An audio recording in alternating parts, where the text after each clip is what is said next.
les trahisons. Je contemple l'île d'Elbe, qui se distingue entre les îlots de Caprera et de Monte Cristo. Aujourd'hui, le sirocco a soufflé son vent saharien, une haleine torride incrustée de sable du désert. Il apporte un engourdissement, une langueur que les Espagnols appellent el moro, le mort. Ce n'est pas seulement un malaise qui vous paralyse, mais un sentiment qui inspire l'aquabon, la vanité de toute chose. On a envie de s'enfouir la tête dans un bournouf et de fumer le narguilé en attendant que la vie passe. La mer se recouvre d'un halo de brume fauve. L'île apparaît chaque jour de manière différente. Aujourd'hui, c'est à peine si on devine ses contours. Mais quand le Mistral souffle, escorté de ces petits nuages blancs qui galopent vers l'horizon, l'île resplendit. Elle semble très proche, presque à portée de main. J'ai formé le projet de m'y rendre. Mais que d'obstacles pour atteindre cet îlot mythique. N'est-ce pas un avertissement secret du destin? Les légendes ne doivent jamais se visiter, sinon en rêve. Aussi, je ne l'approche qu'à ma manière. J'accumule de la documentation, des cartes, et je m'y promène comme chez moi, simplement en fermant les yeux. Je sens son odeur, qui n'est pas différente de celle du Cap Corse, d'où je l'observe. Ce parfum du maquis où le soleil distille tant d'essences mêlées, cis, arbousier, marjolaine, lavande sauvage, thym. C'est vers Napoléon qu'il faut revenir pour aérer sa vie. Grâce à lui, on en mesure l'étroitesse. Goethe le considère avec raison comme le seul critère dans l'ordre de l'action. Tout est moteur chez lui, combustion, accélération. Il est moins une volonté qu'une énergie qui s'applique partout où on lui en offre la possibilité. Il est prêt à apporter tout aussi bien des modifications urbanistiques à la place Saint-Marc qu'à modifier à Moscou, devant la cheminée, le statut de la Comédie Française ou à établir la régie minière de l'île d'Elbe. Son destin l'eût-il conduit en Turquie, il eût déployé la même ardeur réformatrice pour la porte et le divan. Et s'il avait atteint le Gange, il aurait certainement eu à cœur de modifier son système d'irrigation. Ce qu'il demande à la pensée, c'est seulement de servir de canevas à l'action. Ce n'est pas un homme d'idées, il rêve ou il agit. Dans l'ordre du destin, il est à l'exact opposé de Léopold Robert, ce peintre qui s'est suicidé à Venise et que j'ai évoqué dans un autre livre.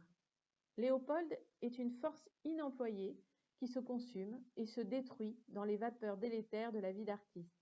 Un beau gâchis d'existence, entre deux songes douloureux devenus des tortures, l'amour, le beau. Napoléon, lui, ne gâche rien. Chaque seconde, chaque instant est vécu, projeté vers une utilisation future pour parvenir au maximum de l'être. Bien sûr, Napoléon, le positif, est de peu de ressources pour nous donner des réponses et des éclairages sur les fins dernières. Rien ne l'arrête, mais il est borné par la vie, par le monde. L'au-delà excède son ambition. Il voit mal quelle réforme ou quelle conquête il pourrait y entreprendre. Seul un esprit aussi biscornu que celui de Malraux peut lui reprocher son absence d'attrait pour le spirituel. Malraux est un systématique. Il lui faut de grands principes d'explication. De sa jeunesse jusqu'à la guerre, il a cru aux idéologies. Puis, il s'est entiché d'art, enfin, de spirituel. C'est le même itinéraire que celui de Drieux, qui au moment où il rejoignait Doriot, ne s'intéressait plus en réalité qu'à la Bhagavad Gita et au livre des morts tibétains. Pour la RNF, Malraux avait conçu une sorte de biographie de Napoléon à partir de textes écrits sur lui. Il a renoncé au projet. L'esquisse demeure comme un monument abandonné. Il existe un curieux dialogue sur Napoléon entre De Gaulle et Malraux dans Les chaînes qu'on abat. La scène se déroule à la boiserie face à un paysage de neige devant le feu qui brûle dans la cheminée. C'est après la grande tempête du pouvoir. De Gaulle, comme un convalescent qui a éprouvé de fortes fièvres, se ménage. Il n'a droit qu'à des conversations sur des sujets fanés. Aucune allusion à la politique contemporaine. Pas question de faire remonter la température ou de risquer le coup de sang.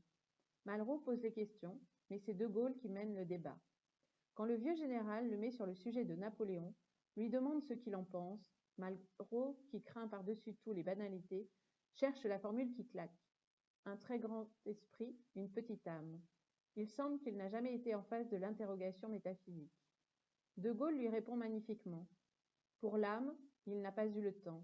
Et puis, chez les personnages historiques, le pouvoir de création légendaire prend la place de l'âme. Dans ce dialogue de la boiserie, Malraux est souvent inférieur à De Gaulle. Je me suis demandé pourquoi. Peut-être parce que Malraux, à propos de Napoléon, cherche à développer des idées générales, alors que De Gaulle l'observe et analyse comme un phénomène unique, sans exemple, comme le plus important personnage historique des temps modernes qui a prolongé son action dans le rêve et la légende. C'est d'ailleurs le paradoxe. Napoléon, homme positif, qui n'aime que les faits, lègue son œuvre aux rêveurs, les seuls à en comprendre l'enjeu.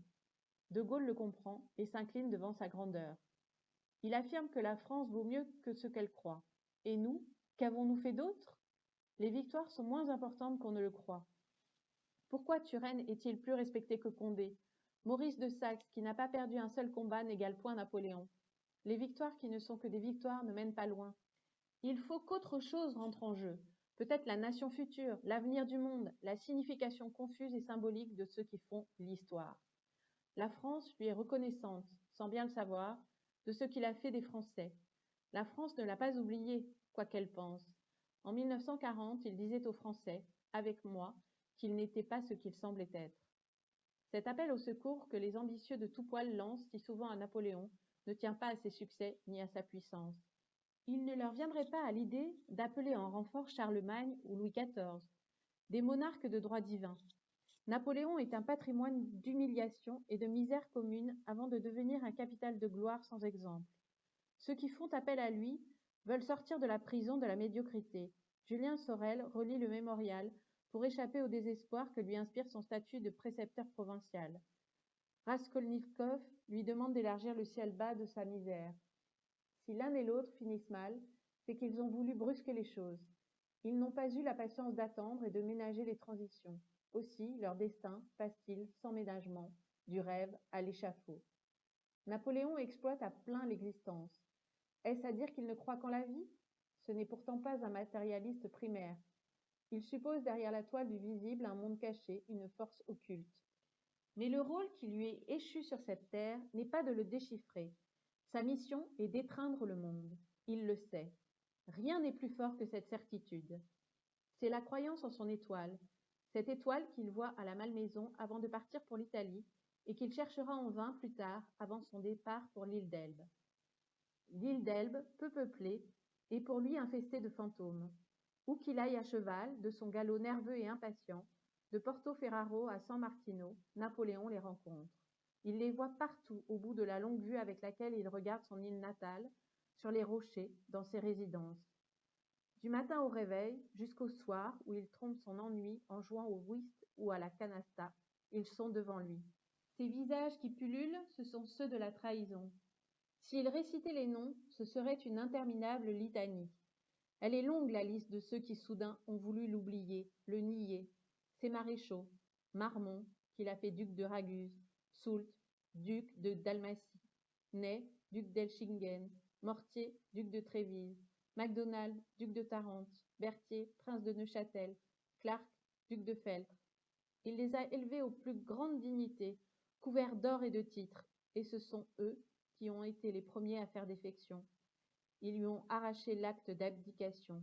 Il les a congédiés. Vous voulez du repos? Ayez-en donc. Vous ne savez pas combien de chagrins et de dangers vous attendent dans vos lits de duvet. Et ils s'en sont allés faire leur cour à Louis XVIII. Ce sont eux qui, à cheval, escortent son carrosse sous les lacis de la foule. Ils ne s'attardent pas sur les traites professionnelles, comme Talleyrand ou Fouché. Ce sont peut-être ceux-là qui le déçoivent le moins. Il s'y attendait.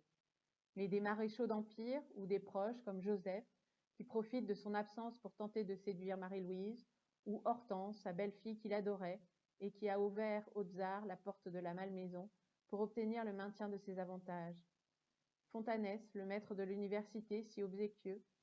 Même les domestiques, Constant et Roustan, qui ont accepté de révéler et de décrire par le menu à Marie-Louise ses passades féminines. Même Pontécoulant. La liste s'allonge, elle prend des proportions effrayantes. C'est toute la France qui l'a renié. Cela, il ne peut le comprendre. Quelle ivresse y a-t-il à se jeter dans l'abaissement?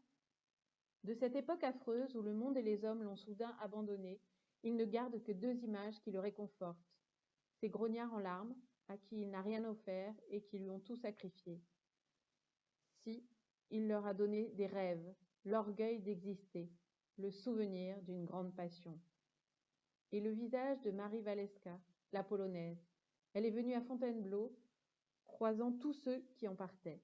Elle a longtemps attendu l'empereur, mais celui-ci, pris dans la tourmente des affaires, a fini par l'oublier. Elle s'en est allée, il lui a écrit, et maintenant elle revient. Elle lui rend visite à l'île d'Elbe.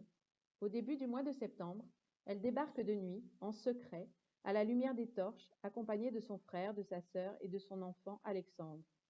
Napoléon vient l'accueillir. Âgée d'à peine 28 ans, elle est toujours belle. Après une longue expédition dans la montagne, ils atteignent l'ermitage de la Madonna où la tente impériale est dressée. Un souper les attend.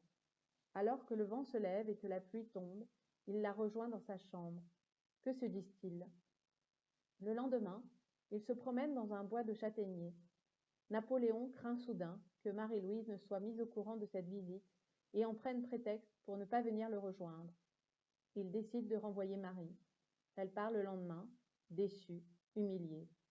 Elle embarque à Porto Longone, tandis que la tempête fait rage. Napoléon, qui, soudain la regrette ou s'inquiète des intempéries, ou les deux à la fois, parcourt 34 kilomètres à cheval à bride abattue pour l'empêcher de partir.